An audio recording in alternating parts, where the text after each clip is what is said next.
Welcome to Google Classroom. In the last video, I showed you why you should disable student posts but allow comments in the stream. For your second step, I'm going to show you why you should show attachments and details in the stream. Let's go. I see 10 different classes per week. That's 10 different Google Classrooms. I find it incredibly helpful to be able to log into any one of those Google Classrooms and to be able to see at a glance what was the last learning activity I assigned, when did I assign it, what was the learning target, the success criteria, the exemplars and resources that I attached, how many students have submitted the assignment, and how many still need to submit. When my learning activities are not expanded on the stream, it takes more brain power and time to be able to recall exactly what the learning activity was, what I gave to students, and I have no idea what student progress is like without clicking into the assignment.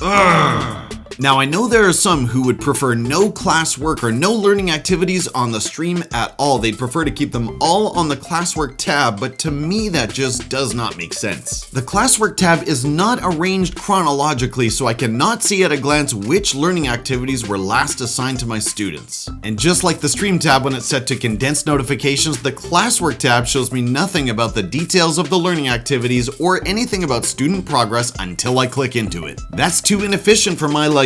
So take my advice and make this your second move when you're setting up your new Google Classroom. Show attachments and details in the stream. Here's how to do it. First, log into your Google Classroom. Second, find the settings icon in the top right-hand corner. Third, scroll down under General and find the stream settings. Fourth, beside classwork on the stream, select Show Attachments and Details. Fifth, hit Save in the top right-hand corner.